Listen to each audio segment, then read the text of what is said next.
What's good, Liberators? Fingers here, and this is Dx2 Demon Review, and today we are talking about the Lady of Lightning.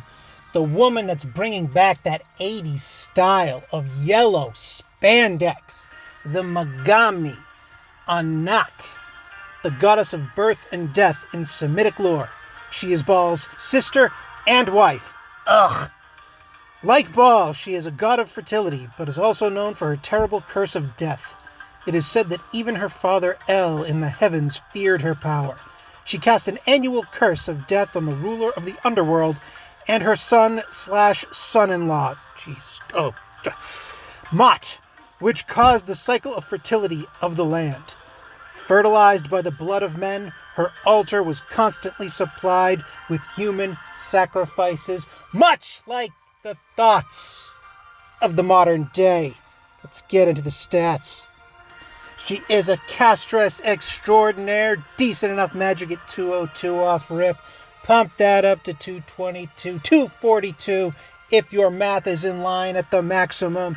And I would strongly suggest you pump that last 20 into agility, especially if you are inclined to run her as a PvP sweep bludgeoning machine. You want her going first, you need her going first, but her agility is on the low end. She's going to be the slowest amongst speedsters, so you're going to need to pump that up as much as humanly possible.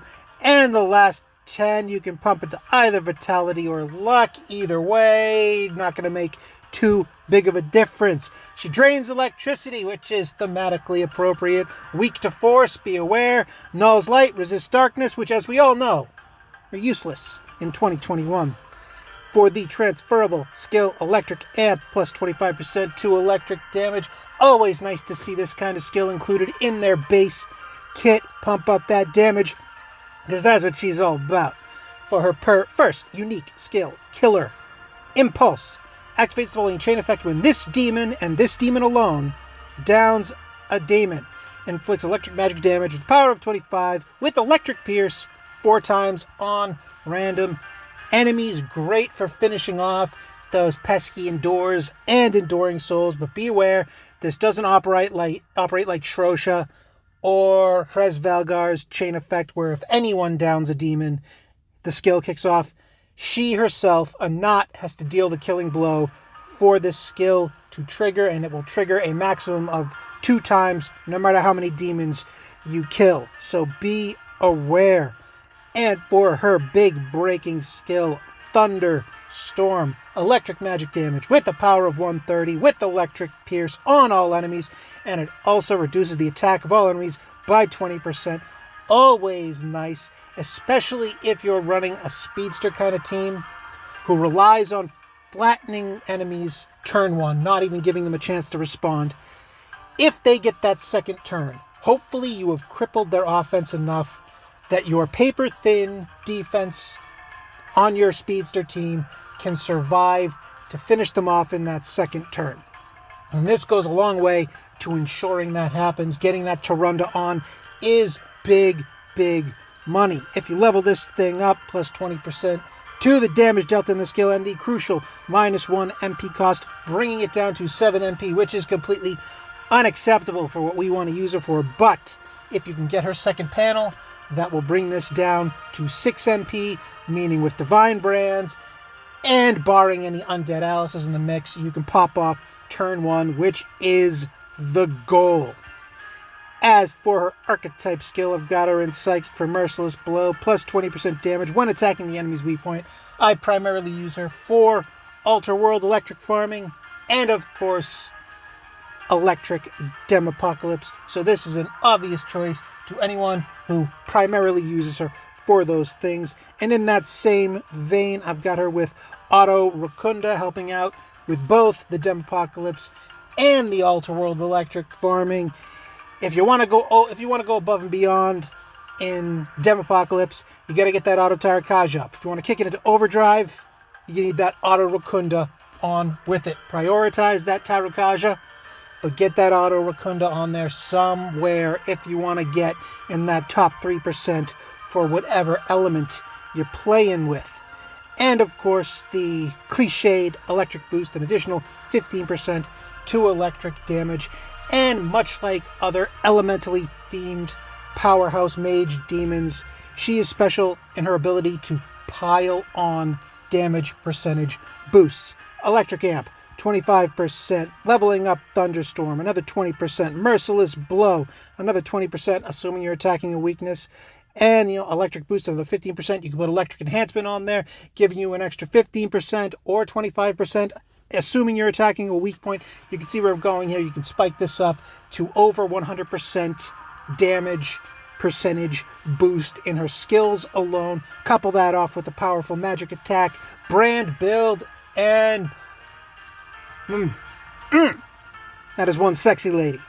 As for the brands, as we discussed before, if you're running her in PvP and you've got the leveled up Thunderstorm plus panel 2, Divine Brands, Speed Brands, go. That's your team. That's what you're running with. That's what you're going for. Awesome.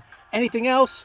Hey, you can go with Spell Brands, especially if you got the leveled up Thunderstorm plus the panel 2, because the reduced cost of Thunderstorm will let you fire that thing off 3 times in a row. No problem. So go accordingly. But we primarily talk about PvP here. So yeah, Divine Brands, Speed Brands, panel 2, level up Thunderstorm, you're good to go. As for the panels, panel 1, minus 50% to electric damage received. Very nice, especially for Alter World electric farming. Well, that's pretty much the only place it's somewhat useful. Barring any electrically themed Kiwami battles, you might throw her in the mix for. So, bueno. And the big money, panel 2, reduces the cost of Thunderstorm by 1 MP. Go for this one off rip. Get it however you can get it.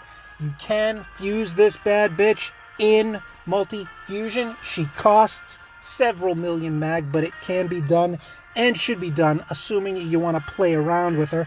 And for panel 3, plus 25% to electric damage, once again piling on with her damage percentage boosts. Booyah. And we will check her out in Fusion right quick, at the risk of making this run too long. You know you hate those videos to go for like 15-20 minutes.